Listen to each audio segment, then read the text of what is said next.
Who needs a break when you could be watching more PUBG? At least that's the way I feel. I hope you guys are feeling it too. We'll be ready with game number 2 in just a very short moment. And for those of you guys watching game 1, well, it's an interesting one. We got a remake, sure. I think that's why we're hurrying things up a bit. So then we're already in it here. But just to talk off that first game real quick, those southern endings, they're always hard to play around. We saw the terrain. They really are difficult. I mean, you have that high ground position on one side, and you're like, ooh, I can see everyone, sure. Everyone can see you as well. Yeah, of course, there's always so many open-ended areas of Miramar. That's what it's known for. Yeah. And if you can use the lips that you have around you, the small, tiny lips, of course, that can make a difference. And we saw Northern Lights, even though they survived up to second place, they had the high ground, but sometimes that's not going to work for you because, like I said, you don't have many lips. They were relying on trees, and that kind of can go against them. Yeah, it's a tough area to play around. And hopefully for them, in just about 40 seconds' time, we'll get the circle elsewhere. This plane, though, as diagonal as you could probably expect it to be. Everyone should be, well, somewhat satisfied with this one. Avangar, they'll be up north again. Page, he's seemingly, he's going to go down west towards Valdemar alongside the other guys in Zoekt Een Naam. And then you have PG, they're looting up 4 guys, but there are 3 guys in El Zahara with these down on the western side.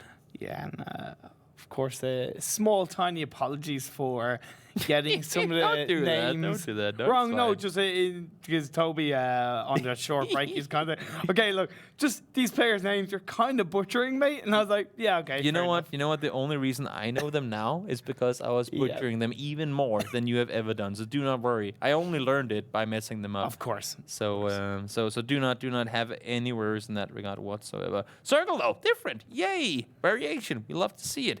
What's your take on this circle? How should we play it here? Well, first of all, I love it because most of the teams are in it, so they don't directly need to shift too far down. Yeah. It's very central, leaves a lot of open areas where it can shift up and down, coming phase 3 or phase 4. But Zoekt Een Naam, they're deeply outside the circle, so considering the last game where they had the circle for the majority of it, I am curious and interested to see how they will respond in this second game. Gotta keep in mind that they only had that circle because they drove in and took it, because it was a southwestern circle, and they looted Port Paraíso, right? So there wasn't, I mean, sure, it wasn't a hard rotation, but they were not in it from the start. They were just one of those guys that said that, you know what, we'll go and play it. And unfortunately, I mean, that's why we play 48 games, right? We are pretty much 1/3 to 1/4 through right now. You're gonna get games. I mean, you're gonna get games where the circle goes your way. That's just how it is, and it's amazing. And but then, I mean, I've talked with James about it a lot of times too, saying sure, you can get those circles land on top of you, but we saw, I mean, for example, Gamerlegion, that previous game, they had the compound, and all was good fun, but they didn't manage to hold it. I mean, teams, they come in and they push you and they say, we need this position because we cannot be out in the open. The circles landing on your head ain't gonna be enough. You need to be able to win the games as well, and that's not always a free giveaway. And these teams have got to think about it. I touched on it briefly in terms of they look in the circle and they go, okay, well, where's the popular compounds to occupy? Yeah. Should we take the popular compound? The risk of that is that you're going to have teams kind of partying in there and kind of going, no, this is our compound now. But so you got to be aware. But Besiktas Esports, they only got 1 point that last game. Yeah. They need to step up a bit, Toby. It's interesting because in phase 1 they were arguably I mean, now we talked after that previous game about how we didn't really have one team saying Miramar is ours. To many and to me as well, I mean, Besiktas were that team in phase 1 where everyone was like, you know what, okay, I mean, Miramar is Besiktas. That's where they get the majority of their points, and they're really doing well there. And everyone was kind of not okay with that, but there just wasn't really anyone in. Well, there was just no one really stepping up and saying, no, it's not theirs, because they kept doing well. And then all of a sudden, I mean, I don't know if it's the off-season or what it has been, but Besiktas just never really came back as strong. And it could be that they're as good as they were in phase 1, just that all the other teams improved that much. And that's not normally what you see happen, right? I mean, if one team, one player even, does something that's phenomenal for the longest time, we see it in Counter-Strike. I mean, how often is something your strategy if it's amazing? The other teams will adapt to it within a day. They'll just say, if that works for them, we should try it out as well. And then, I mean, that's at least a viable play in their playbook, too. Yeah. especially in PUBG, adapting to the moment, adapting to the changes. Yep. Hashtag adapt. It's so important. I would say it's a good 40 to 50% of getting a good result in any tournament. In, of course, being able to actually take somebody down, having that good aim, having that clutch playability, and of course being able to throw a grenade is a huge part. But if you're not able to adapt, you're just going to be left behind, and you'll find yourself going out of a game with 0 points. I mean, that's a lot. Just gotta throw it in there. I mean, tag stocks and crates. There's no weapon in a crate that can use a tag stock. That's why I find it funny that they're there. It makes no sense to me. But of course, tag stocks are good, and you can bring it to a teammate who needs one. So, and now also the M16 and the Mutant can have a tag stock. It used to only be the M4. But now tag stocks for everyone. That's just the way it is. But no tag team. And Desperados, they have seemed to have found themselves in a bit of a neighbor. At least they know that they have neighbors. I guess that's the thing. And that's one of those things where we talk about how everyone wants to go center early on, which makes sense. But if you're too many there, I mean, if you're a team like Quickmath right now, if you're a team like Desperados right now, you're so center with so many teams around you that you cannot really rotate away should the next circle heart shift elsewhere.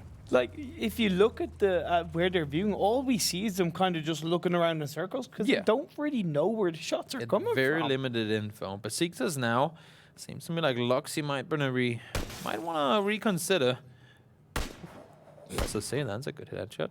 But he might second guess himself at this moment and should I really have done this when I'm all by myself? Yeah, but okay, that's a risky play. I feel like he's gonna get knocked out. Yes, he did. Looks knocked out.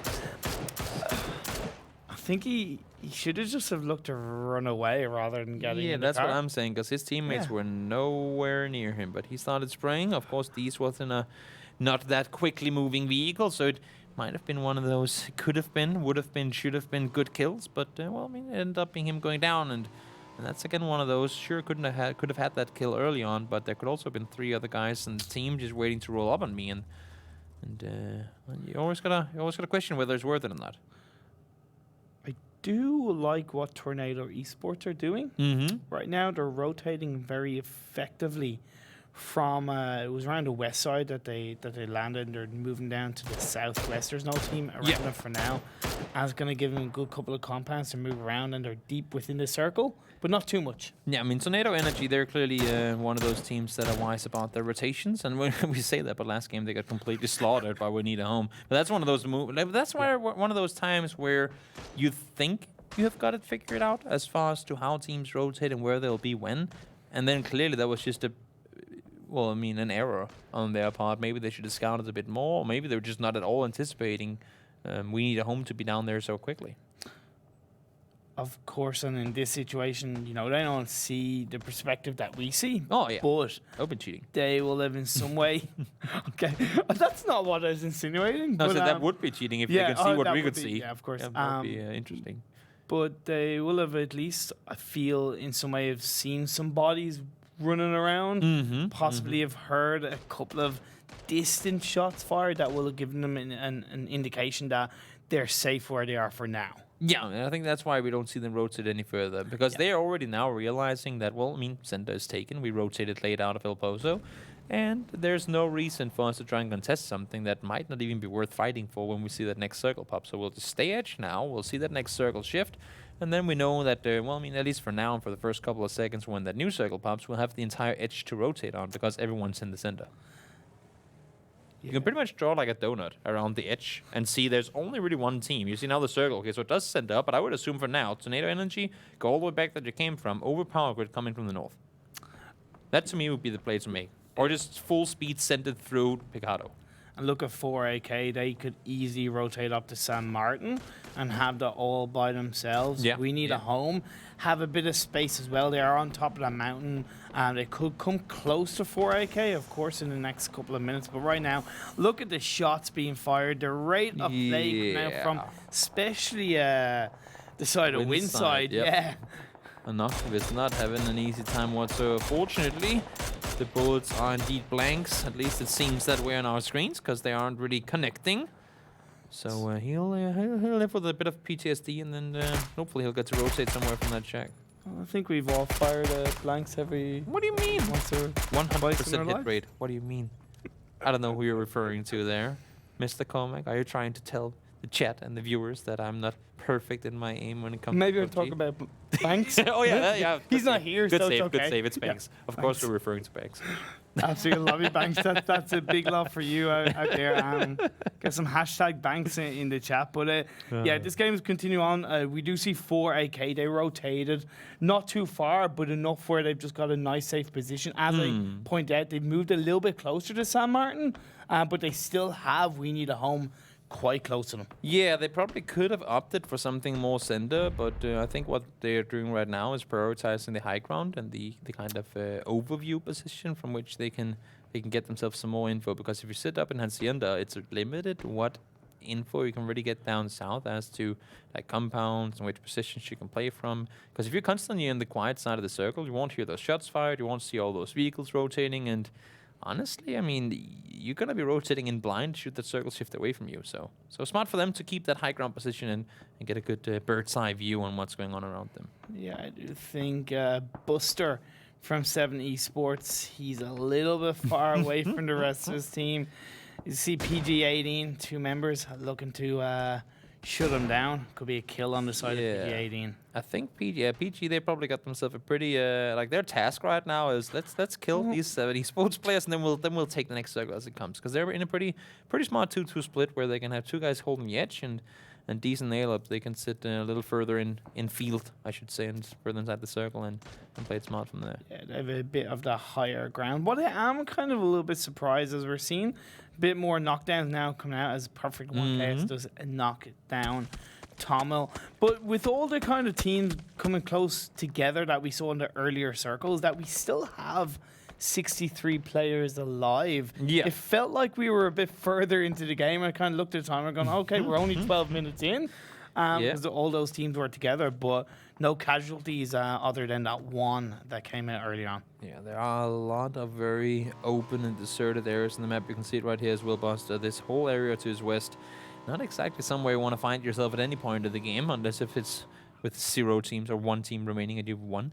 Then that's not really. I mean, there are so many places here that aren't really playable, which is why we see so many teams clustered together. Down by La Pentita, we have 3 teams in Besiktas, Northern Lights, and Desperados. And now we'll see if they can stay. Indeed, they can, because they just got themselves gifted a center spot in the circle. It's looking pretty good for them right now in terms of the circle, at least. Also, it's looking good for Zoekt Een Naam, Tornado Esports, although they have to cross that road, and they do have Quickmath. As well as the fact of MW just quite close to them, so that's a bit of a fear that they could get parted out of it. Yeah, I mean, Moonwolf, they're in a good high ground again position that they can play from, and they can get some good angles on towards their opponents around them. But of course, I mean, them having to leave that position eventually, should they not get hard shifted 3 times in a row, then it's not exactly going to be easy. Because as we can see on if you guys are watching the map stream too, there is not a whole lot of compounds left remaining that are up for grabs here. Most of it's taken already, like the shift that we just saw for Gamerlegion. They saw that Zoekt Een Naam are pushing east, and they immediately sent Bjorn and Vex down in the compound saying, this one's not available. Keep going, guys. Keep going. But I like how quickly Zoekt Een Naam are rotating for now, although Page is getting a couple of fire shots onto him, but I think he's going to be able to survive for now. But like they're looking to adapt to what they need to do and get into a bit of a safer position. They're going to have that mountainside that's going to give them plenty of lips, a little bit of protection against what Gamerlegion are firing out as Vex on that Mini 14. He's looking to scope out, get those knockdowns, but nothing for now. Nope. Long range taps coming in, and seems like Zoekt Een Naam indeed did manage to find themselves a bit of a hole in the circle that they could get inside it from. Fortunately for them, they'll be able to sit around the southern side of La Pentita, but we need a home for AK, Tornado Energy, and Quickmath, who needs to find their little approach to this circle. Avangar, after a while of being on the edge, have made their way inside the circle. 7-9 there too. No tag and Winside splitting each side. And as we can see here, they're not getting in easy. It's a tough fight all the way. Winside have spotted that potentially 4AK are closing in later and on the circle.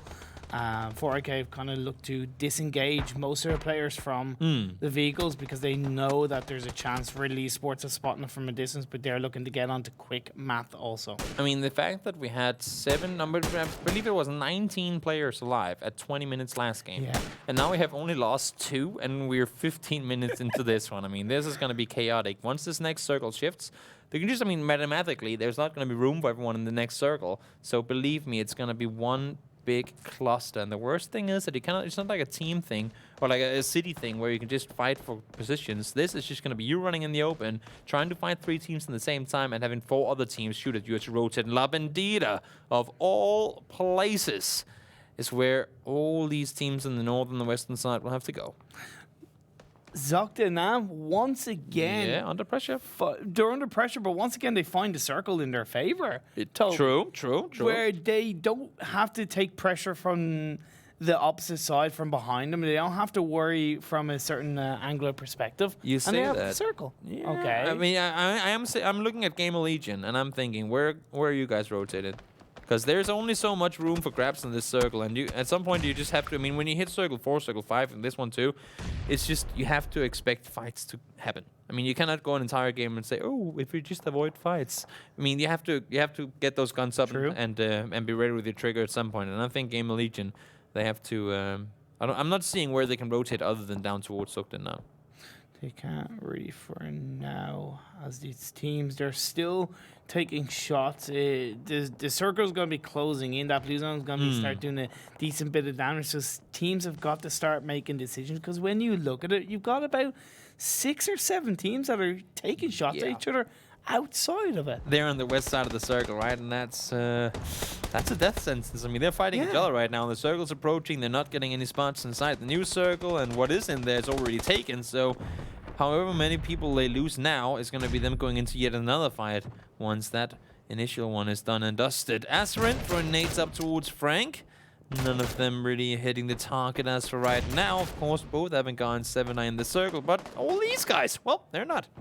Winside on our mini-map looking to take down 4AK. One of them being knocked down quite effectively. They do have the better position looking to move in the circle, and they get in that vehicle and they're kind of going, okay, we're out of here, guys. Look to take shots off, but we are going to survive. But however, Quickmath Mice doing work, getting 1 knockdown and 1 kill onto Compot. The third party in is real, especially in circles like these where everyone's forced to take these fights out in the open. Tornado Energy thought they had to push on the guys in the graveyard area, but nope, didn't work out. Now Quickmath, they come around the corner, they get themselves a little bit of a kill there, but all of a sudden Moonwolf is going to be there to hold the pressure on towards them. So everyone's having a tough time, and believe me, we'll be down to something like, I don't even know, 35 players by the time the circle's ended. Quickmath are in a sandwich, trying to move into the circle. However, Tornado Esports are looking to shut down Riddle. Hammy is being knocked down. Melman gets a knockdown, but he's going to take a couple of shots. He's also taking that tick damage that we know the blue zone does, especially in this phase of the game. Players are being knocked down and killed left, right, and center, Toby. We expected it. Tornado Energy, somebody had to die, and here it becomes them. They had a tough break last game as well. And this time around, once more, they're under pressure. We talked Gamerlegion before. They indeed did manage to make their way down towards Zoekt Een Naam. To be expected. But whether they'll win that fight now or not, we'll have to wait and see. Se7en finds 1 player in Quickmath out in the open. That's going to be Insolenzo down and flushed as well. Yeah, he is close to that circle, so he's going to look to move in. All the while, we see no tag team going on to 4AK. It seems like 4AK are just constantly under pressure. I think they are very close to getting squad wiped. That blue zone, like we talked about, doing damage, but we do see the next circle shifting in. It hasn't really moved out too much, but it is forcing the likes of Northern Lights, who had moved around Gamerlegion and Zoekt Een Naam, to move in. PG18 have a nice high ground, a nice circle zone. They have full advantage. PG, they're currently sitting inside of La Bandida, and they, well, I mean, they have to determine now if they want to stick around here with the potential of teams maneuvering around them, or if they wanna go up and take a position on the northern side of the crater. Seems to me like Quickmath, yep, they do get eliminated. Frank, he's holding the angle. He knows the Avangar players around the corner, but that's not going to work out for him. Avangar lives to see another fight, at least for now, as they take out their fellow CIS region team in Se7en Esports. Se7en Esports are going to go down in 13th place. 12 teams alive, 36 players. Nail Up going to take a little bit of damage himself, but not before looking to get work on to the enemy teams around. But either way, Riddle Esports still have one player alive. Moonwolf are still looking pretty good with one final member. However, they're going to do a little bit of action. They are close to the circle. They are looking to take each other out. That is going to be Rezu. I believe could be getting the better of things then. Yeah, he wants Simpson there, but he is very far from safe just yet. He's not inside the circle, and all of Desperado know he's up the hill, so assume to see Moonwolf eliminated in just a moment, and that's going to be him out indeed. Of course, for those of you guys wondering how we can know all these things when it's not being shown on your screen is the fact that we have the map stream available as well. So do yourself a favor, !map, or go into the map stream per se anyway and find yourself some info and watch everything going on in there. We need a home, pushing up towards Zoekt Een Naam. 2 knocks coming in, 1 coming in return. So it's a 2-man fight now. Lipson and Rita, what can you pull off here? Great shots coming out. He gets that knockdown. Not quite expecting Rita's going to get knocked down. T-Bone coming in clutch for that team. That's going to be near enough. Not quite, but close to a squad wipe. No, it is. Zoekt Een Naam. They come out on top. That absolutely fantastic play. I did not think he was going to be able to survive that. T-Bone is a man who can pull off insane performances like that every now and again, and that was one more of them to show he had a period in the group stage with 2 1v2 clutch wins in a row, that is. And honestly, there's a lot of talent coming out of that British player. Indeed, Levandita pulling in a couple of really spicy areas, because as you see, these players are looking to duck, dip, and dive around the little bits of metal, the little bits of containers, really looking to get a nice spotting onto the enemy team. However, this next circle closing in, it's still aiding teams that are in and around La Bandita, but it's definitely putting them a little bit closer under pressure. And look at Winside. They can move in generally quite safely outside of getting partied by Avangar. We say that, but I'm not sure exactly where they can turn. True. They do have a bit of a dip on the northern side, which it seems like they're going for. But I mean, one of the crazy things about Zoekt Een Naam and T-Bone getting that 1v3 there is let alone the fact that he got the kills and the points. He also managed to res up 2 teammates. Very, very important. Now, Desperados, their compound is no longer available to play, at least not once that next circle pops. And you can see Fake alongside Tausira and Coldamenta. They have to somehow get across this field. Coldamenta has already made it kind of halfway there. He's inside the circle at least, so that's something, but they're not safe just yet. They tried to make the smoke path that they need. However, Max's Zor trying to get knocks onto Zoekt Een Naam. Zoekt Een Naam once again finding themselves under pressure. They won the first game. They're going to look to carry it forward. However, that knockdown came out very effectively with that nade shot, Toby. Yeah, Vasco's going to go down, not a whole lot more to it. Avangar seems to want to get the better of this one. There's still 4 guys up, but of course they have a very tough task in holding off any pushes coming in towards him. Ival, he's going to get a lot shots in return, but holy moly, he gets the knock on towards Maxis, or not shots that we see missed from him very often. What? I'm not gonna lie, I was gonna, okay, that's a definite knockdown, but he just turned around, got that shot off, and absolutely boom. Avangar find themselves consistently under pressure. Winside looking to go in and get that third party, get that squad kill, and look to shut down Avangar with the nades being flying out. Smoke grenades also going out. This is gonna be the red zone bombing that we do see. All of a sudden, Avangar, they had everything going their way, but Winside coming in out of nowhere, completely and utterly tearing the Avangar squad to pieces, and somehow the only player to survive all of that is Ival. Zoekt Een Naam lived to see another day, and now they're within placement points too. Yeah, T-Bone, who we saw pull out that 1v2 or 1v3 pretty much, yeah. It was 1v3. He is outside the circle, so I feel like he's gonna go down. He's dead. He's dead. But however, we have 18 players alive, 8 teams. 24 minutes in. Gamerlegion looking still pretty good. Desperado, they've been put under pressure, but they still have that one final member left alive, but he's going to come up against Northern Lights in the deep sooner rather than later, Toby. have to wait and see. Should we get that circle shifting down towards Labendita again? Are we going up north into the open? Because there's really not a whole lot to play for at all. And indeed, we are. Winside, you're sitting center in it. But how in the hell are you planning on defending this entire area? Well, we see they have the highest area that they can while still maintaining a lip.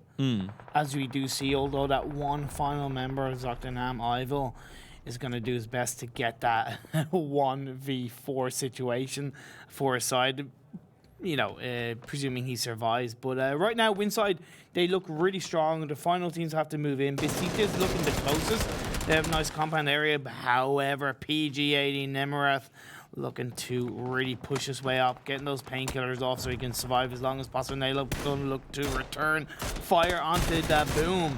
Yeah, there's not a whole lot more they can do than fight their way out of this one. They know that Gifted and his teammates in Winside are sitting on the top, trying to hold them in. Besiktas take out Desperado's good performance there. Besiktas, they got a 1-point game last game, so the fact that they got some kills with him now and secured themselves a top 5 spot too, that's a pretty good performance from them. Of course, Circle's already pushing, and you can see how many players are sitting in here right now. They know the headshot just connected, and that should buy Nemarath and Nail a little bit of time to move forward. Yeah, exactly, and put them back in their box on the side. Now, Zoekt Een Naam did get taken out, that one final member, I believe it was on Winside. But Besiktas, knowing that Winside are being a little bit distracted by PG, they've moved into the circle very effectively. They have that mountainside lip. And right now, it's up to No Tag Team to return and get into that circle as quickly as possible. And once again, Gamerlegion, that one final member, trying to survive as late as possible. PG won't be allowed to push around this one. Yannick's going to be the last remaining player. And Winside, they come up to a tough break last game with some players dying on rotations early, and all of a sudden, they got themselves a 9-kill game off the back of that one. Magan gets the knock on towards Jubsik, but he's going to go down in return as well. I believe if he doesn't get the kill, it's going to be only 1-kill game for him and his team in Gamerlegion here in game number 2. Yeah, they got 9 kills. They're looking to increase that, getting into the double digits. It would be good, as well as getting that high position for sure. But look at Besiktas, looking to roll in. Ultra, but where is the rest of the team? Tommel's there. Ultra is there, but where's Simsy? He's going to be looking to back him up. But no, Ultra, I feel, just moved in that little bit too quickly, and he gets absolutely shut down. The headshot comes in on towards him. He landed them back-to-back, and Tommel and Simsy just were not in positions to really back up the approach from Ultra. That's unfortunate. Great peaks coming in from Gifted. Of course, he went down to 7 HP, so the fight that could have gone both ways, but now No Tag Team from the side of things. Managing to, well, at least for now, help out Besiktas a little bit. Well, that's what I had noticed that Besiktas had kind of ignored Winside for a sec when one member had gotten knocked down, and now they do see No Tag Team. They have to move in from the circle. Yeah. Aros is a little bit far away from the rest of the team, but we see knockdowns turn around, so he could be the only one left to push his team forward. It's gonna be down to 3 teams, 8 players alive in the final circles. It's going to be extremely hard. Circles shifted up north as well, so No Tag, they're pretty much the only team that are really forced to make that move forward. As long as shots continuously are fired, Simpson and Tommel should know that Winside ain't planning on pushing over towards him. At least not for now, but as you can see here, Moon is actually planning on pushing into the crater. That's a gutsy play there. I think it's actually not a bad idea overall. It's a surprise moment, risky, for sure. but it's a surprise moment. They're not going to be expecting at the end of the day. If he does get taken down, yes, it's going to be a kill to one of the enemy teams, but it still leaves them down Winside with 2 members left alive in this final moments. But the boom looking to really support behind that rock. Moon actually moves around, franking to the left, giving that higher level of position. Aros is still surviving. He gets absolutely knocked down. Literally jump scared Tommel there. You just saw him jump and spin. Oh, what? Yep. Okay, the boom. Literally goes the boom on Besiktas and wins the game. That ended quickly. Because Besiktas kind of got a bit... Not that they got distracted, but they turned their attention onto No Tag Team. Yeah. That's not a bad thing to do for sure. No, they needed to deal with them, right? But they didn't deal with them quickly enough. True. And when you don't deal with them quickly enough, it's going to bite you back in the ass, and that's kind of what happened. However, Winside, they had a bit of luck on their side with the circles, but when you consider that when there's a lot of teams still left alive, they were facing